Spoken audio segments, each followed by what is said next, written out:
क्या कुछ सालों से छत्तीसगढ़ में स्वास्थ्य सेवाओं में बड़े पैमाने पर घोटाला हुआ है?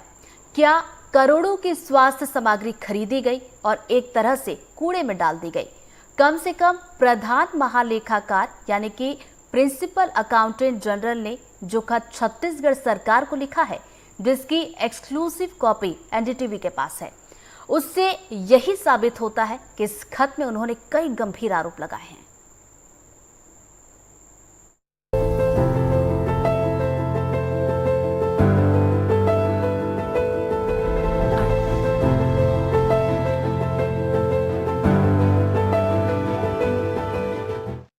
मेरे हाथ में जो खत है वो ये बताता है कि कैसे Chhattisgarh state medical services corporation ने वित्तीय वर्ष 2022-23 और 23-24 में बगैर बजट आवंटन के 660 करोड़ रुपए से ज़्यादा के उपकरण और रीएजेंट्स खरीदे और इन्हें 776 प्राथमिक स्वास्थ्य केंद्रों में भेजा, जिसमें से 350 से ज़्यादा में न तो इसको संभालने के लिए दक्ष लोग थे और न ही भंडारण की सुविधा। छत्तीसगढ़ की राजधानी रायपुर का यह है भाटा गांव प्राथमिक स्वास्थ्य केंद्र। अधिकारी इतने मेहरबान कि प्राथमिक स्वास्थ्य केंद्र के लिए भी आपके हमारे पैसों से सोनोग्राफी और एक्सरे मशीनें खरीद ली। एक्सरे मशीन के लिए ऑर्थोपेडिक एक्सपर्ट डॉक्टर, सोनोग्राफी के लिए महिला रोग विशेषज्ञ जरूरी हैं, वो यहाँ कभी नियुक्त ही नहीं थे। Basic emergency care, ANC care, बच्चों के लिए इम्यूनाइजेशन के लिए, आजकल जैसे बीपी और शुगर जिसको हम एनसीडी के नाम से जानते हैं, उसके लिए सारी सर्विसेज हैं। यहाँ पे सोनोग्राफी की मशीन है, एक्सरे के लिए भी हम लोगों ने सेटअप तैयार किया हुआ है, पर अभी वो स्टार्ट नहीं हो पाया है। जैसे ही यहाँ पे पोस्टिंग होती है वी विल ट्राई। कोई भी अस्पताल आपको ऐसा चीज़ नहीं बताएगा जो बोले कि यहाँ पे ज़रूरत नहीं है, तो हम तो चाहेंगे कि सर जितना भी और दे सके उतना अच्छा हो। एक्सरे के लिए टेक्नीशियन नहीं है और दूसरा यहाँ पे गायनोकोलॉजिस्ट नहीं है, तो मतलब ये साफ है कि जिस मशीनों की यहाँ पे अभी फ़िलहाल आवश्यकता नहीं थी, वो मशीनें यहाँ पे उपलब्ध हैं।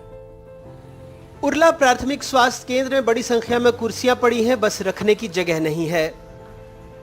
यहाँ पे टेबल रखी हुई हैं और ये छोटा सा प्राथमिक स्वास्थ्य केंद्र है, लेकिन यहाँ की जो हालात देखिए लग रहा है कि इन टेबलों की, कुर्सियों की आवश्यकता नहीं है, लेकिन फिर भी उसके बावजूद इनको खरीदा गया है। और इसका जो कैंपस हो उस आधार पे देखें पे पहले से ही 4 से 5 टेबल जिसमें कुछ लोग बैठे हैं, पेशेंट यहाँ पे बैठते हैं। और हालांकि अभी हम यहाँ पे पहुँचे हैं, दोपहर का वक्त है, लेकिन यहाँ पे जो फार्मासिस्ट होने चाहिए वो फार्मासिस्ट नहीं है कि यहाँ पे क्या स्टॉक है, कौन कौन सी दवाएँ यहाँ पे उपलब्ध हैं। तो यहाँ के अधिकारी बात करने से बचते नज़र आ रहे हैं और उनका ये कहना है कि सुबह 10 बजे से 2 बजे के बीच में ही फार्मासिस्ट रहते हैं और बाकी समय वो नहीं रहते हैं। तो मतलब साफ है कि फार्मासिस्ट की ड्यूटी यहाँ पर सिर्फ 4 घंटे होती है। चिकित्सा के पेशे से जुड़े जानकार कहते हैं पहले भर्ती कर लेते, बाद में मशीन खरीदते तो ज्यादा बेहतर होता। चाहे मेडिकल कॉलेज हो, चाहे जिला अस्पताल हो, पीएससी, सीएससी, सभी जगह अनेक प्रकार की मशीन जो है खरीदी की गई, जिसमें अंबेडकर में देखें तो पेट स्कैन और जगह सोनोग्राफी मशीन, एक्सरे मशीन, कई ऐसे जगह है जहाँ पे सोनोग्राफी मशीन तो खरीदे, लेकिन वहाँ पे रेडियोलॉजिस्ट की उपस्थिति नहीं, भर्ती नहीं है। 18 करोड़ों की मशीन पिछले पूर्व 5 साल पहले अंबेडकर अस्पताल में कैंसर विभाग में खरीदा गया। आज वो मशीन जो है डंप हो गया, ख़राब हो गया। वो मशीन जो है किसी के कोई काम नहीं आ पाया, ना ही मरीजों के इलाज के लिए वो उपयोग होना था, वो नहीं हो पाया। ये हालात प्रधान महालेखाकार से छिपे नहीं। उन्होंने स्वास्थ्य विभाग को खत लिखा, जिसकी एक्सक्लूसिव कॉपी एनडीटीवी के पास है, और पूछा छत्तीसगढ़ राज्य चिकित्सा सेवा निगम लिमिटेड ने साल 2022-23 और 2023-24 के दौरान बिना बजट आवंटन के 660 करोड़ रुपए के चिकित्सा उपकरण और अभिकर्मकों यानी रीएजेंट की खरीद की थी। साल 2022-23 और 2023-24 में बजट के बगैर 776 प्राथमिक स्वास्थ्य केंद्र के लिए मशीनें खरीद ली गईं, जिसे ऑपरेट करने के लिए मैन पावर तक नहीं है। बिना आधारभूत सर्वेक्षण के उपकरण और रसायनों के लिए आदेश दिए गए। ये उपकरण और अभिकर्मक यानी रीएजेंट 776 प्राथमिक स्वास्थ्य केंद्रों को दिए गए, जिसमें से 350 से अधिक में ना तो तकनीकी लोग थे, न भंडारण सुविधाएं।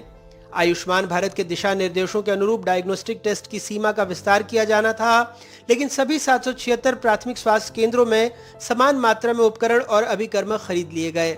जिसकी वजह से करोड़ों के उपकरण धूल खा रहे हैं और रीएजेंट की गुणवत्ता भी खराब हो सकती है, जो सरकारी स्वास्थ्य सेवाओं के लिए ठीक नहीं है।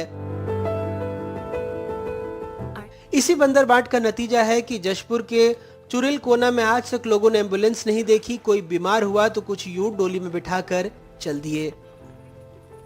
रायपुर से जुल्फिकार अली के साथ अनुराग द्वारी की रिपोर्ट, एनडीटीवी।